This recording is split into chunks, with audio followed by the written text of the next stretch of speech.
اب یہ ساری چیزیں بندہ تیار کر چکا. اچھا اس میں جو پیچھے اس کے اور چیزیں موجود ہیں تھوڑا سا اور بھی اس کو وسیع تر تھوڑا سوچیں.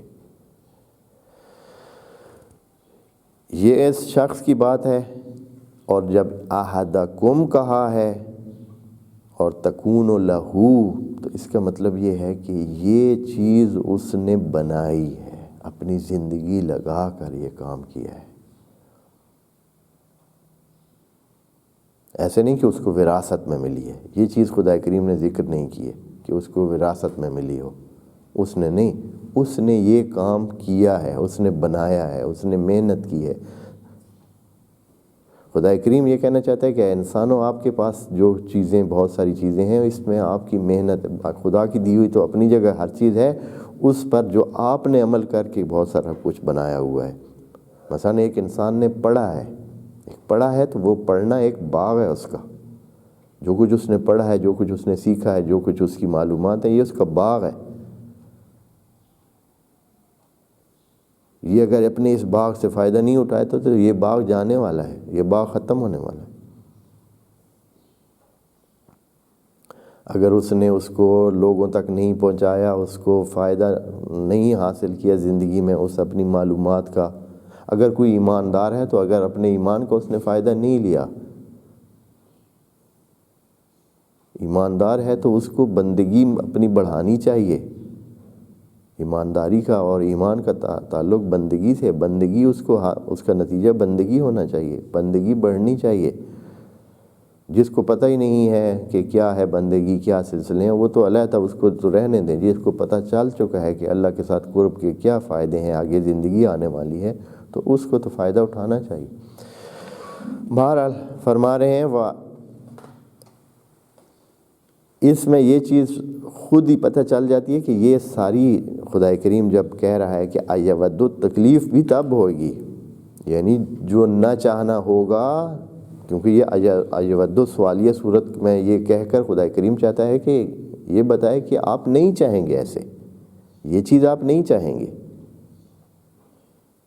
آپ کا باغ ہو، آپ نے محنت کی ہو، باغ ہو، اور باغ بھی ہر قسم کے درختوں اور بوٹوں سے بھرا ہوا ہو، نہریں چلتی ہوں، سب چیزیں بالکل تیار ہوں. اب وَأَصَابَهُ الْكِبَرُ،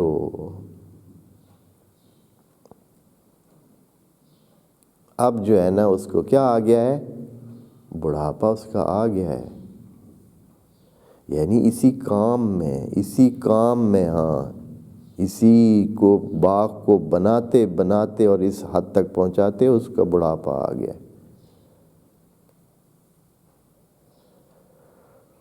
اب اگر بڑھاپے کے بعد خود تو وہ فائدہ نہیں اٹھا سکتا ہے. اکثر یوں ہی ہوتا ہے، لوگ لگے رہتے ہیں محنت کر کر کر کر پیسہ بناتے ہیں، خود ساری زندگی ذلیل و خوار ہو کر زندگی گزارتے رہتے ہیں اور پیسہ بناتے رہتے ہیں. جب پیسہ بنا چکتے ہیں تو پتہ چلتا ہے کہ 60-65 کے ہو چکے ہیں. اب پیسہ تو آ گیا ہے، گھر بھی اب اس نے بنا لیا ہے.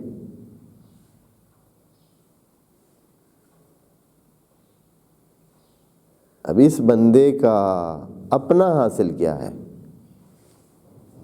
اس نے تو زندگی ساری اپنے اس میں گزار دی ہے، کام کرتے کرتے اور محنت کرتے کرتے اور بے آرامیاں کاٹ کاٹ کر اور بھاگ دوڑ کرتے کرتے کرتے ساری زندگی گزار دی ہے. اب زندگی جب پیسہ تو اب بن گیا، اب بنا ہے، تو اب اس کے بعد اصابہ الکبر، اب وہ بوڑھا ہو چکا ہے.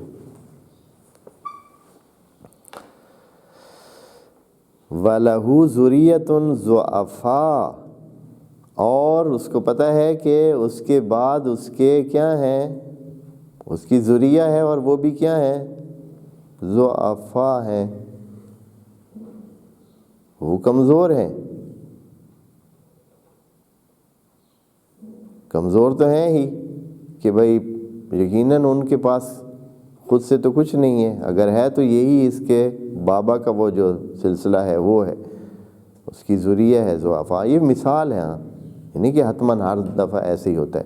یعنی مثال دے کر آپ کو کہ اگر اس کی ذریہ ضعفاء میں سے ہے، یعنی ضعفاء ہیں، وہ خود نہیں کر سکتے ہیں، وہ محتاج ہیں، وہ ضرورت مند ہیں، وہ ضعیف ہیں، ان کو تقویت چاہیے، ان کو طاقت چاہیے، ان کو سرپرستی چاہیے۔